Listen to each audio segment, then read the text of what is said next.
In this video, we'll be starting with chapter 6 from P4, and in this video specifically we'll be discussing section 6.1 from chapter 6 of P4, and we are starting with integration here. Okay, the first section of this chapter we'll be discussing finding the area under a curve where the equation with the curve has been defined parametrically. Okay, so we know from back in P2 we learned that the area under a curve, okay, the area under a curve is it can be found by the equation by the integration expression, the integral of y with respect to x, okay, and the area under a curve between the curve and the above the x-axis can be found by the integral of y with respect to x, and you have the x coordinate of the starting point and the x coordinate of the ending point. Okay, now if you are given an implicit equation with y expressed in terms of x, in that case you don't have to worry about parametric integration, integrating with respect to the parameter t. Okay, you just have y equals fx, you can substitute y which is in terms of x, okay, and then integrate with respect to x. But let's say that you have the function not expressed in terms of x, but you have the relationship expressed in terms of a parameter t. So you have x equals gt and you have h equals gt, y equals gt, y equals ht, excuse me. Okay, x equals gt and y equals ht. Okay, in this case notice that y is in terms of t, x is in terms of t. Okay, so over here we can substitute y, but that is in terms of t. Dx therefore needs to be replaced with something in terms of t. Okay, dx needs to be replaced with something in terms of t, and that you can find from the first relation for x. Okay, so we can use the chain rule. Dx can be written as dx by dt into dt. Okay, and this is again using a chain rule. Okay, we can say that dx is equal to dx by dt into dt. If you simplify this, dt and dt cancels out, you get dx. Okay, so overall dx is equal to dx by dt into dt, and if you substitute this, okay, so you have dx, and if you substitute dx by dt into dt over here for dx, we get this is equal to the integral for y dx by dt with respect to t, the integral for y dx by dt with respect to t. Okay, now your y is equal to ht, which is in terms of t. Your dx by dt you can find it from the x relationship, okay, which is going to be g dash of t. It is not gt. Dx by dt is going to be g dash of t, but that the main point over here is that dx by dt is also in terms of t, is expressed in terms of t. Therefore, if both of these are expressed in terms of t, you can easily integrate with respect to t, and we can continue with the integration.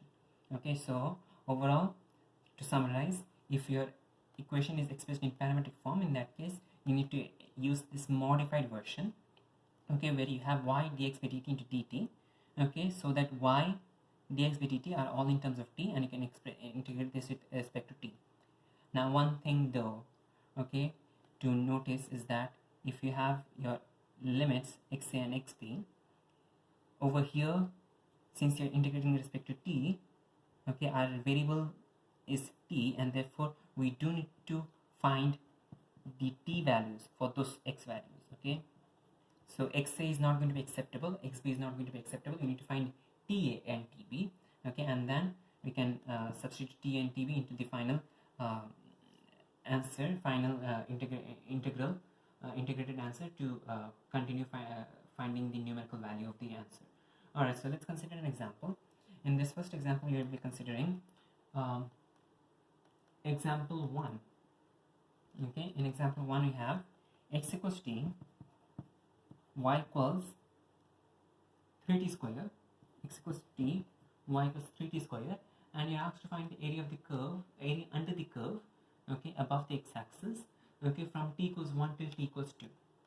Okay, from t equals 1 till t equals 2. Okay, so this is a question we have to find from x equals t, y for the equation is the relationship given is x equals t, y equals 3t square, and to find from the area under the curve from t equals 1 till t equals 2. So again we know the formula. A is equal to the integral, instead of y dx we'll be using the parametric version, y dx by dt into dt, okay, and the limits x and xb will be replaced by t and tb. We are already given t, we do not have to worry about x, so it is going to be simply from 1 till t. Okay, so this is going to be equal to y is equal to 3t square, so simply substitute that 3t square, dx by dt is equal to t, okay, dx by dt is equal to t, therefore this is going to be 1, excuse me, and the derivative you have to find dx by dt is equal to you need to differentiate x with respect to t, so dx by dt is equal to 1, okay, so 3t square into 1, the whole integrated from 1 till 2 with respect to t. Okay, now you can easily integrate this. This is equal to the integral from 1 till 2 for 3t square with respect to t, and that is equal to t cube, okay, from 1 till 2, and that is going to be equal to 8 minus 1, which is equal to 7, okay, 7 square units. Now do always be careful about what the answer that you receive. Back in P2 we discussed that it is possible that the area be negative. Okay, over here do keep track of whether the area is negative or positive. If it is negative, in that case do remember to change the sign. Okay, now let's consider another example. Okay, in this example we'll be having this circle.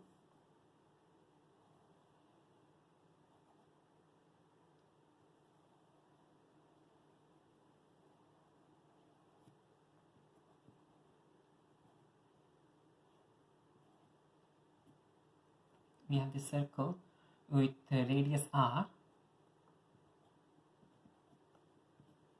So this is r, this is minus r, okay, and this is going to have equation. We do know that the Cartesian equation is x square plus y square is equal to r square, okay, but usually it is, even though it is possible to integrate this, it is even though you can express y is equal to plus minus r square minus x square, the whole root, okay, and this is not an easy function to be integrated. Okay, you cannot easily integrate this function, and therefore we try to so if you want to find area under this curve, okay, usually you cannot use Cartesian integration as simply. Okay, we will be trying to use the parametric form of this curve. Okay, so the parametric form is x equals r cos theta, y equals r sin theta. From 0 is less than theta, less than equal to theta, which is less than equal to 2 pi. Okay, so 0, x equals r cos theta. Now 0 starts from here, so at here theta is equal to 0. Okay, theta is equal to pi by 2 here, theta is equal to pi here, and theta is equal to minus 3 pi by 2 here. Okay, now if you want to find the area under this curve, we'll be using the parametric version of this area formula. So you get a is equal to the integral, okay, t ranges from 0 till 2 pi, so we have 0 till 2 pi, okay, t ranges from 0 till 2 pi for y into dx by dt, okay, so y dx by dt with respect to t. Now that is equal to from 0 till 2 pi y is equal to r cos theta, so that simply copies down. Dx by dt is the, sorry, y equals r sin theta. Dx by dt is the derivative of the first function with respect to theta. Excuse me, the variable is theta, so this is going to be d theta, dx by d theta into d theta. Okay, and so, and the variable with we are differentiating the first x expression with respect to theta. We get dx by d theta equals minus r sin theta, so we get minus r into sin theta d theta.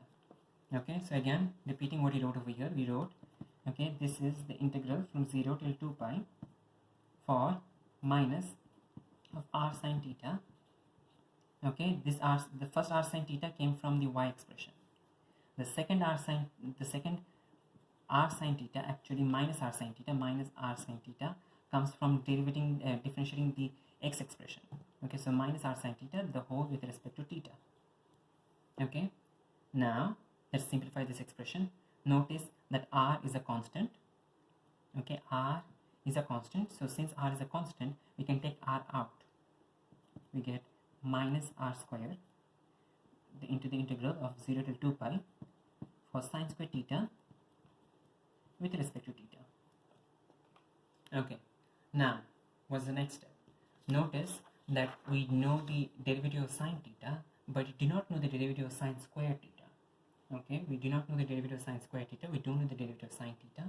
Therefore, you're going to use a trigonometric identity to help us simplify this expression. Okay, to help us convert this expression into something that you can easily integrate.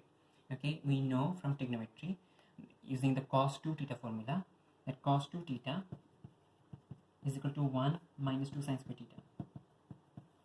Cos 2 theta equals 1 minus 2 sine square theta. Okay, so now if you rearrange this equation, we get, take 2 sine square theta to the left hand side, cos theta to the right hand side, we get 2 sine square theta is equal to 1 minus cos 2 theta, and therefore take 2 to the other side, you get sine square theta equals 1 minus cos 2 theta by 2, the whole by 2, excuse me, the whole by 2.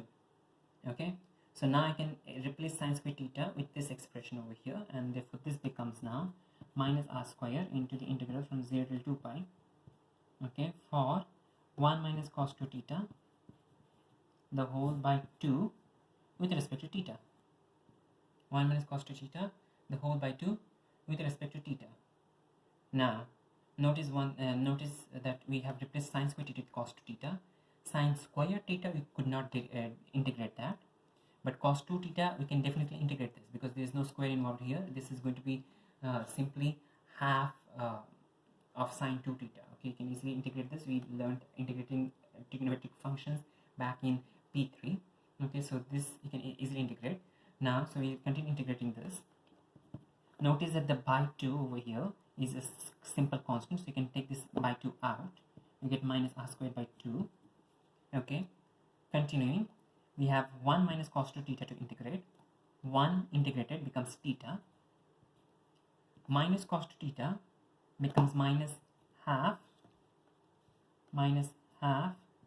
sine 2 theta the whole from 0 to 2 pi. The whole from 0 to 2 pi. Alright, next substitute 0 and 2 pi, so you get minus r squared by 2, okay, into 2 pi becomes 2 pi minus half sine of 4 pi. Sine of 4 pi is equal to 0, therefore this is 0, minus 0 is 0 and sine of 0 is again 0, so this is 0, and this is overall equal to this overall expression simplifies to 2 pi, so the 2 pi and the 2 cancel out to give you pi, so overall this is minus pi r square.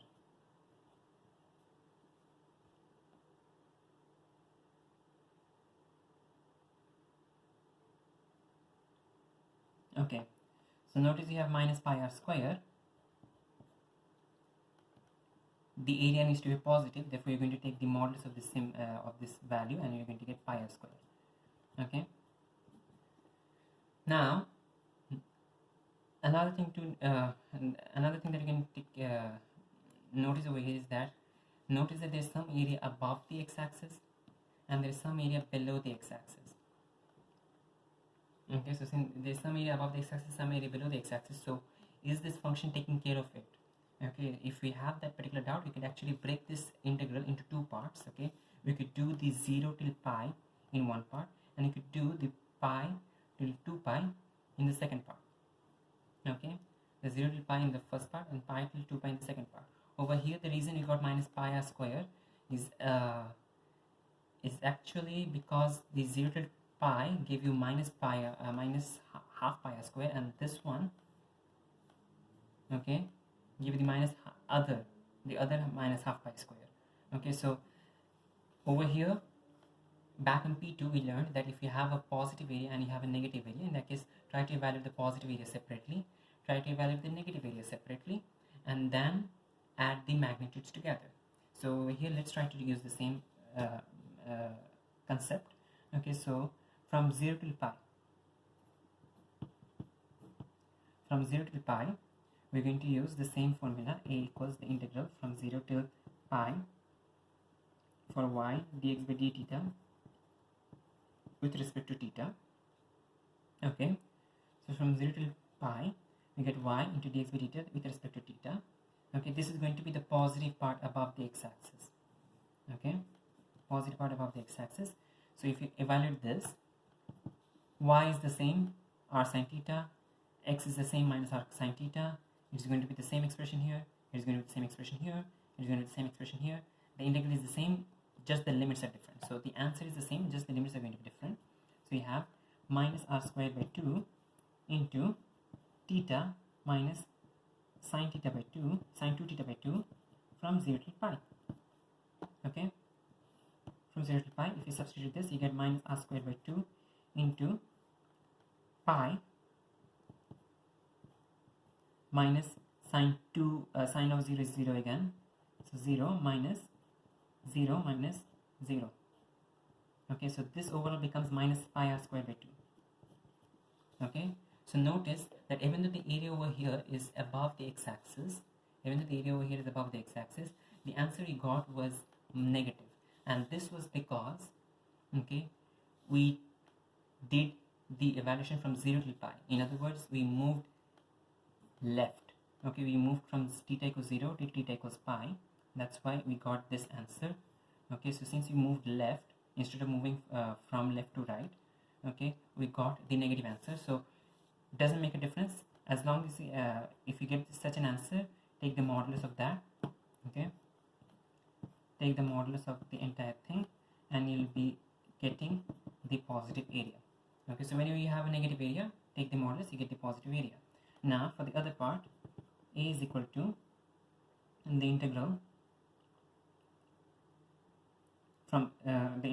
from so it's the same integral, so this thing copies, but it is going to be from pi till 2 pi, so it's going to be minus r squared by 2 from theta minus sine of 2 theta by 2 from pi till 2 pi.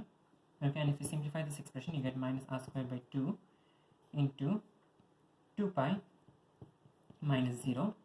Okay, if you substitute 2 pi into this, you'll get 0 minus pi minus 0, and that overall becomes equal to, this thing simplifies to pi, you get minus pi r squared by 2. Okay, notice here also you get a negative answer, and this is because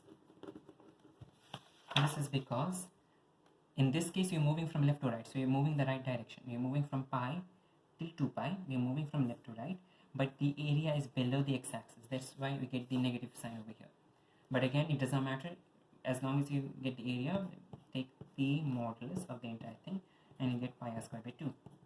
Now you have two areas, you can add them up. Pi r squared by 2 plus pi r squared by 2 gives you pi r squared, and that is the area of a circle. So the integration is one way that you can prove that the area of a circle is pi r squared. Okay, but usually the questions that will be coming in P4 will not be asking you to deal with such complicated problems. So let's consider another example.